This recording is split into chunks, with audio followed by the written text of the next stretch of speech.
Good morning, students. Today I'm going to start the new lesson, Human Health and Diseases. Okay. Health means, health is very, very important for our life. To lead a happy life, we need health. Then diseases always, it disturbs our life. Clear? So we should know what are the different types of diseases, what are the causes for this disease, what are the symptoms, and how can we prevent these diseases. So this is one of the interesting lesson and very useful in our life. Yes, here you can see one picture, you can see here health. So what is a health? Health means first you can see here food and diet. It means we need proper balanced diet. We should take proper balanced diet. Second, exercise. It's very, very important. Every day we should do exercise or regular exercise is very important for our health. Third, family and friends. We need a family. We have to keep always good relationship with our family and friends. Then sleep. Sleep is also most important. Then stress management. If you are doing all these five things together, we can tell you have a proper health. Okay. So food and diet, that is balanced diet we should take. Then regular exercise, good relationship with family and friends, sleep, and stress management. This together what it forms it. We are getting a good health. Then, so here first we're going to see what is health.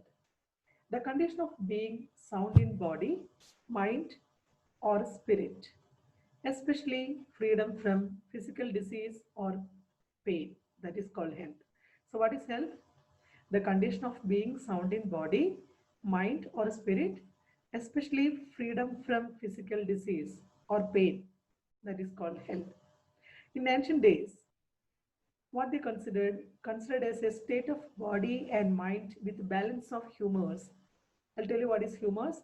With balance of humors that is asserted by Greeks and Indian Ayurveda system. So according to in olden days or ancient days, what people believe, they what is meant by health according to them, they consider as a state of body and mind with balance of humor, asserted by Greeks and Indian Ayurveda system. It was believed person with black bile. So according to them, we have four different humors: black bile, yellow bile, phlegm, and blood. So it was believed person with black bile belonged to hot personality and would have fever. So what they believed in olden days, in ancient days, they believed person with black bile belonged to hot personality and they will have always temperature will be high, would have fever. Then humor, what is meant by humor? Four distinct body fluids. Okay, humor means just now I told black bile, yellow bile, phlegm, blood. Four distinct body fluid, excess or deficiency of body fluid in individual person directly influences temperament and health. So according to them, excess or deficiency of bodily fluid in individual person directly influences temperament and health. Four humors are black bile, yellow bile, phlegm, and blood. Later discovery of blood circulation by William Harvey. So later there is another scientist that was the belief in olden days, in ancient time. So later there is scientist William Harvey. What he discovered? He discovered that demonstration of normal body temperature in person with black bile. So according to ancient time, they told the black bile people they will have always fever or a high body temperature. But William Harvey proved what proved normal body temperature. These people, person with the black bile will have normal body temperature. Clear? So later discovery of blood circulation by William Harvey and demonstration of normal body temperature in person with black bile. So this disproved good humor hypothesis. Clear? It was stated later. Mind influenced by neural system, endocrine system, immune system. Together they affect health. Later, after many years, again they found out or they discovered mind influenced by three systems. Which are the three systems? Neural system, endocrine system, immune system. These three together they affect health. Clear? Excuse me. Then what are the factors influencing health? There are some factors influencing health. One is genetic disorders. What is meant by genetic disorders? Deficiencies a child born with, and deficiencies or a defect child inherit. So by birth itself, the child is getting some deficiencies or defects. It's getting through the genes. Okay, we will tell hereditary. That is one reason, genetic disorders. Second, infections. We will get some infections. It will affect our health. Okay, we'll become sick. We'll get different types of diseases. Third, lifestyle. Food and water. We should eat always balanced diet, and also, or we will get deficiency diseases. We must drink water, minimum 8 glasses water we must drink. If you are taking less water, it also will affect your health. Rest and exercise. It's very, very important. Rest at the same time, exercise, regular exercise, and habits. Some habits like smoking or alcohol or drugs addiction, all this leads to, it will affect your health, or it leads to different types of diseases. So these are the factors influencing health: genetic disorders, infections, lifestyle. Then health is generally means free from illness or disease, injury or pain, lack of physical fitness. This is called health. So what is health? Health is generally means free from illness or disease, injury or pain, lack of physical fitness. Health can be defined as a state of complete physical, mental, and social well-being. That is called health. It is a state of complete physical, mental, and social well-being. Healthy people are efficient at work, which increases productivity and bring economic prosperity. So if your health is better, or if you're a healthy person, you can work efficiently, which increases what? Which increases productivity and brings economic prosperity. Clear? Health increases longevity of people and reduce infant and maternal mortality. So the person who has good health, they can live longer, okay, and also reduce infant and maternal mortality. So here you can see what are the factors to achieve good health. You can see here there is one balanced diet. First, fruit and vegetables. So these are the vitamins and minerals. Bread, rice, potatoes, pasta, these are the carbohydrates. Milk and dairy foods, protein content food. Food and drinks high in fat, okay, this fatty content food. Meat, fish, eggs, beans, and other non-dairy sources of protein. These all are the sources of protein. So whenever you take food, you will think, oh, every day I'm eating 3 or 4 or 5 times. But you should eat all the nutrients equally. That is called a balanced diet. A diet which contains all the nutrients in equal quantity. That is called a balanced diet. If you are eating a balanced diet, you will not get any deficiency diseases. Otherwise, you will get deficiency disease. Second thing is cleanliness. You can see here, bathing, combing, then washing hands. Cleanliness is very, very important for proper good health. Then third thing you can see here, exercise, regular exercise. Then fourth, yoga. These things are very, very important for your good health. Okay, if you're not following all this today onwards, you have to start all this. You should eat balanced diet, regular exercise, yoga, cleanliness, all these things, it give good health. Okay. Then heart disease awareness. What are the characteristics of good health? Important characteristics of person having good health: free from sickness and diseases. Okay. Suppose we can tell he is a healthy person. How we can tell here the person is a healthy person? Free from sickness and diseases, free from unnecessary anxiety, free from social and psychological tensions, self-confidence, feeling joy in living, ability to work efficiently and at its best. So these are the characteristics of good health.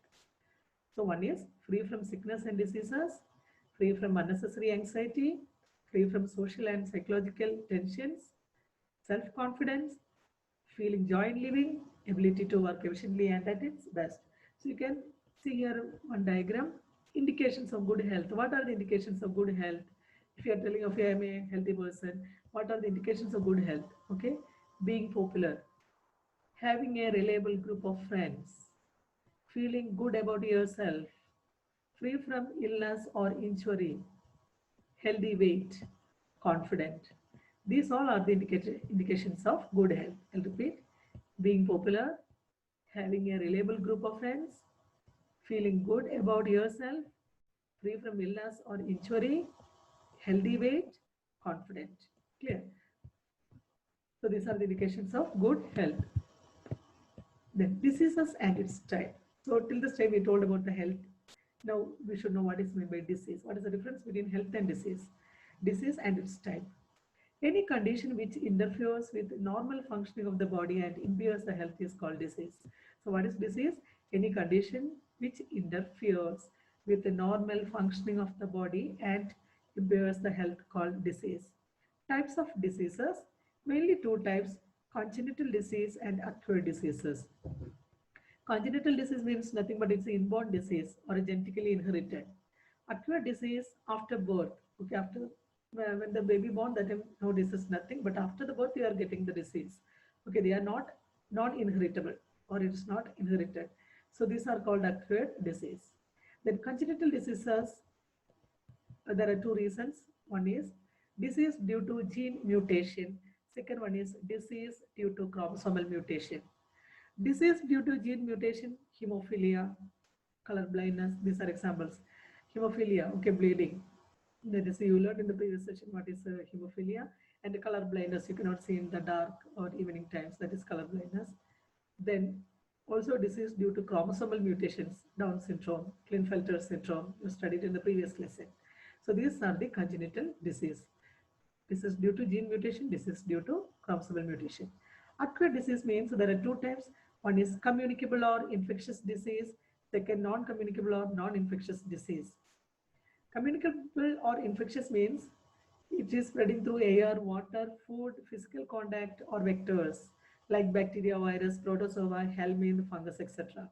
Non-communicable means or non-infectious diseases are deficiency diseases like diabetes. It will not spread from one person to another. Degenerative like arthritis, cancers, allergic diseases, asthma, all these are non-communicable or non-infectious diseases. Clear? So communicable or infectious, it can spread from one person to another, but non-communicable, it will not spread from one person to another. So first one is getting through air, water, food, physical contact or vectors. Then these are the germs like bacteria, virus, protozoa, helminth, fungus, etc. But non-communicable diseases, these are a deficiency disease. Okay, so because of your lifestyle, you are getting all these diseases, but it will not spread from one person to another. Diabetes, arthritis, cancer, allergic disease like asthma, etc. Common diseases in humans. Any substance which causes a disease by its excess or deficiency or absence. These are disease agent. So which are the agents? What is meant by disease agents? Any substance which causes a disease by its excess or deficiency or absence. These are called disease agents. Organisms belonging to bacteria, viruses, fungi, protozoans, helminths, etc., which cause diseases, they are called pathogens. So what is meant by pathogens? So there are many germs. All the germs we cannot call pathogens. Pathogens means organism which causes disease. They are called pathogens. Okay. So organism belonging to bacteria, viruses, fungi, protozoans, helminths, etc., which cause disease. They are called pathogens. Pathogen acts as parasite by living on or in host and cause harm, that is disease. So this pathogen, we studied there are ecto and endoparasites. Ectoparasites living outside, endoparasites living inside the host body. So pathogen acts as a parasite by living on or in host and cause harm, that is disease. Mode of transmission or epidemiology or entry into the host, there are different means. Okay, this pathogen, it will enter into the body through different means. Once entered into the host body, it multiply and interfere with the normal vital activities, which results morphological and functional damage. So what is happening? These pathogens, once it will enter into the host body, it multiply and interfere with normal vital activities. Okay, there is a normal functioning happening in your body. It interfere with the normal vital activities, which results morphological and functional damage. Pathogen, after it enters into the host, adapts itself based on the environment. Okay, we told in nowadays this COVID-19, you know, if you have, we will tell if there is a good immunity, we can survive. Otherwise, people are dying. The reason is how the pathogen. If you have good immunity, pathogen cannot control or it cannot rule in your body. Okay, you will succeed. So pathogens after it enters into the host adapts itself based on the environment. Example, pathogen entering gut. should survive at low pH to resist digestive enzymes. Clear? So in the gut there are digestive enzymes. So they need low pH, otherwise the digestive enzymes they can kill this pathogen. Clear? The pathogen entering gut should survive at low pH to resist digestive enzymes.